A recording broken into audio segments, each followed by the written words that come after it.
Assalamualaikum warahmatullahi wabarakatuh. Om Swastiastu, salam harmoni.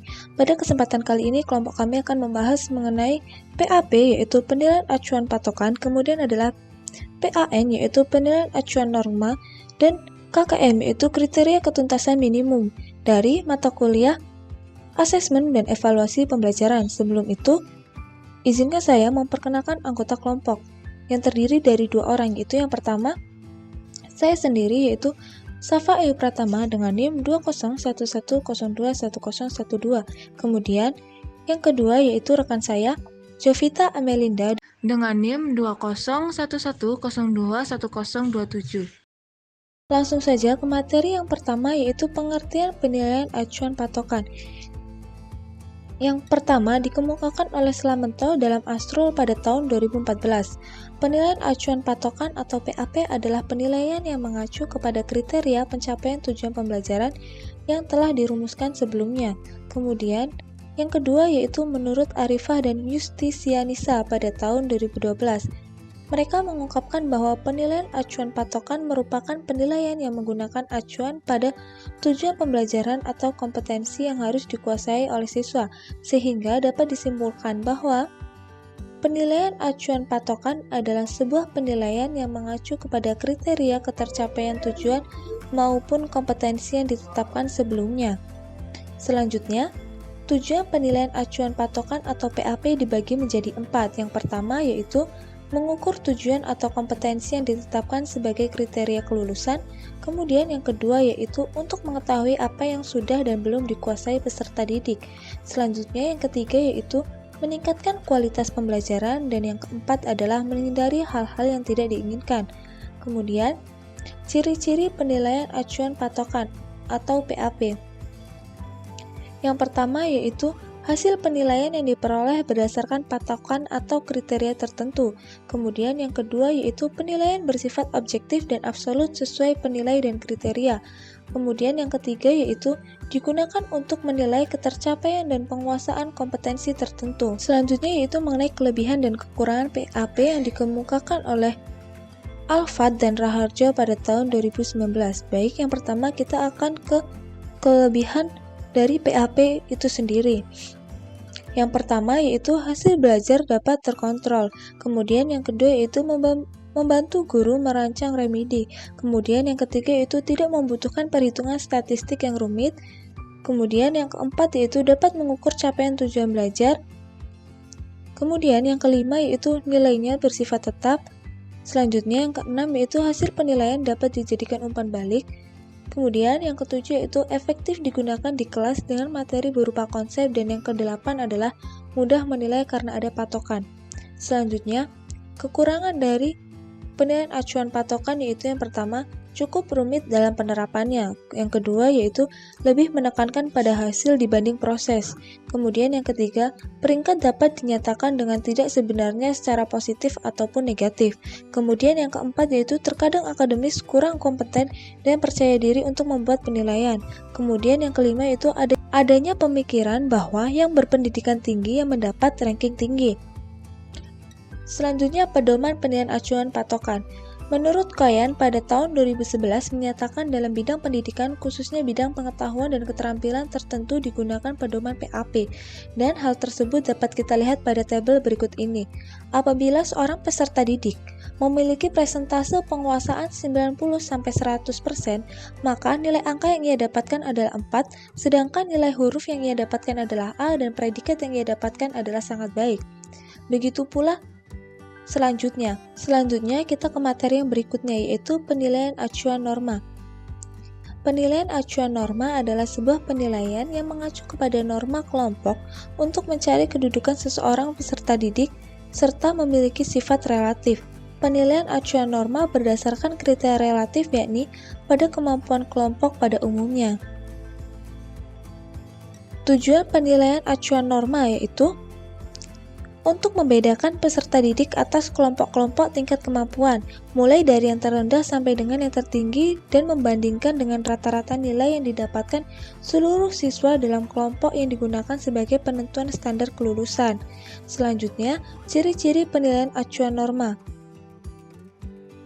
Yang pertama yaitu menentukan kriteria siswa dibandingkan siswa dalam kelompok menggunakan ranking dalam pembandingannya. Kemudian yang kedua yaitu bersifat relatif.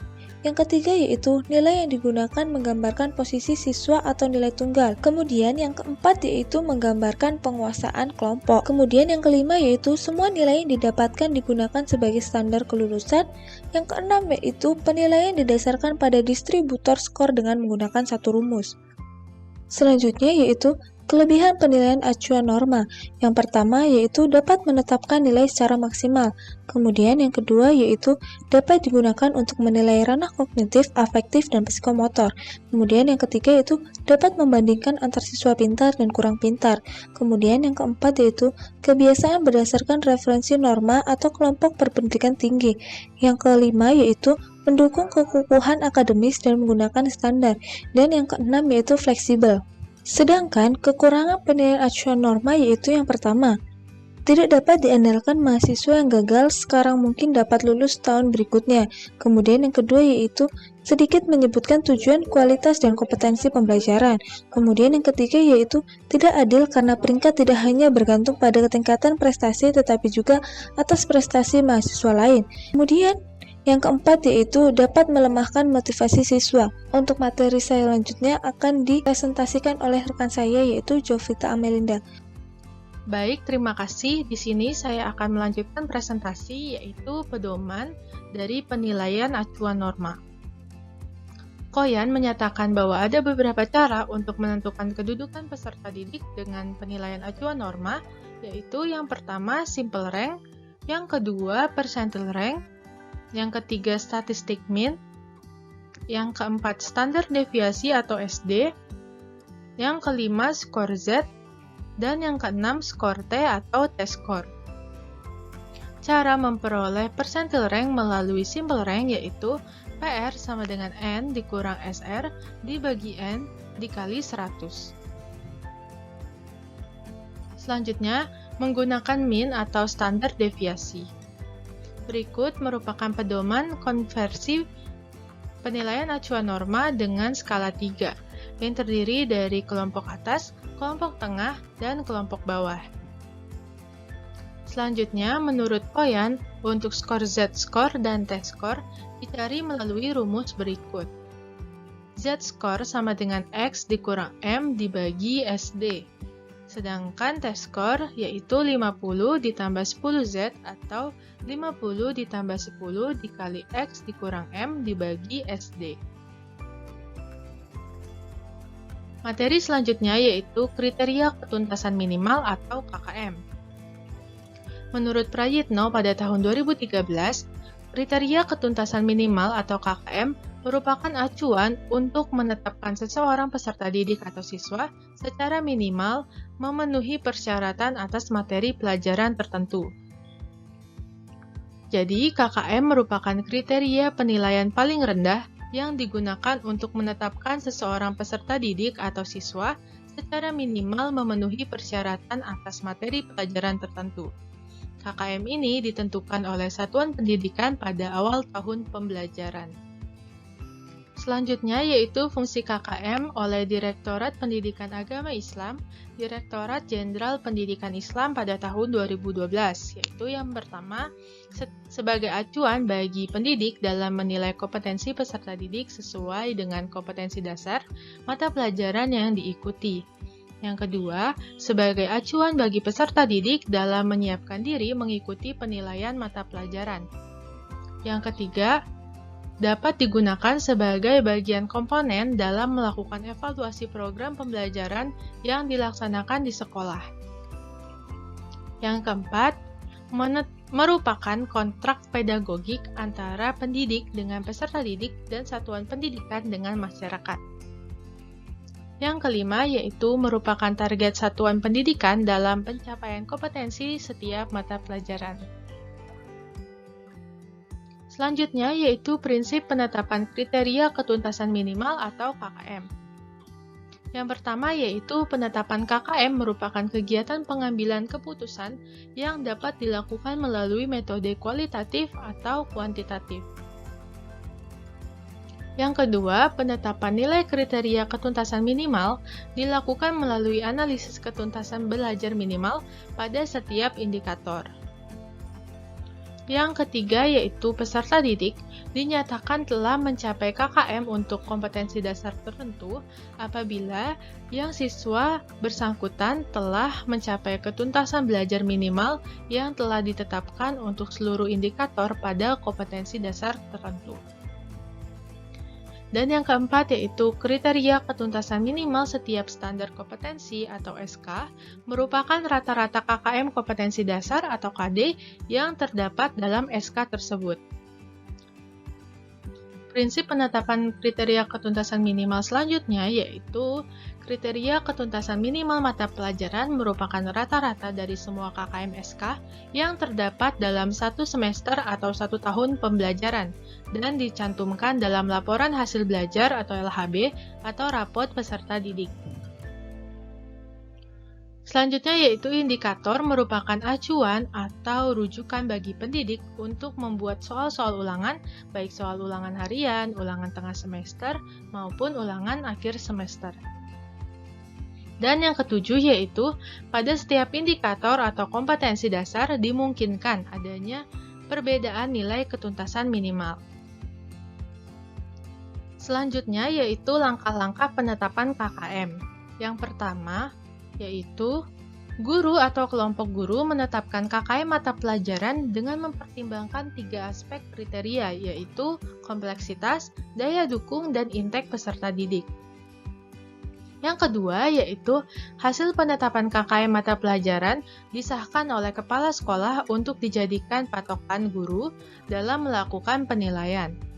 Langkah selanjutnya yaitu KKM yang ditetapkan disosialisasikan kepada pihak-pihak yang berkepentingan, yaitu peserta didik, orang tua, dan dinas pendidikan. Dan selanjutnya yaitu KKM dicantumkan dalam LHB pada saat hasil penilaian dilaporkan kepada orang tua atau wali peserta didik. Selanjutnya yaitu penentuan KKM menurut Depdiknas pada tahun 2009, yaitu yang pertama kompleksitas. Kompleksitas merupakan tingkat kesulitan dan kerumitan pada tiap-tiap kompetensi dasar atau indikator yang harus dicapai oleh seluruh peserta didik. Yang kedua yaitu daya dukung. Komponen pendukung dalam proses pembelajaran diantaranya adalah ketersediaan tenaga, sarana dan prasarana pendidikan yang diperlukan, dan sebagainya. Yang ketiga yaitu intek. Intek dapat dilihat melalui hasil seleksi penerimaan peserta didik baru. Tingkatan lebih tinggi intek dapat dilihat melalui hasil pencapaian KKM di kelas atau semester sebelumnya. Berikut adalah format dari KKM. Selanjutnya yaitu penafsiran kriteria menjadi KKM. Yang pertama dengan memberikan poin, yaitu jika kompleksitas sedang, daya dukung tinggi, dan intek rendah, maka dapat dihitung dengan 2 ditambah 3 ditambah 1 dibagi 9 dikali 100 sama dengan 67. Selanjutnya yaitu dengan menggunakan rentang nilai. Sebagai contoh, kompleksitas sedang 75, daya dukung tinggi 95, dan intek sedang 70, maka nilai KKM indikator yaitu 75 ditambah 95 ditambah 70 dibagi 3 sama dengan 80. Yang ketiga yaitu dengan memberikan pertimbangan professional judgment, yaitu jika indikator memiliki kriteria kompleksitas rendah, daya dukung tinggi, dan intek peserta didik sedang, karena intek peserta didiknya sedang, guru dapat mengurangi nilai KKM, misalnya menjadi antara 80 sampai 90. Berikut adalah contoh dari pelaporan penilaian dalam kurikulum 2013.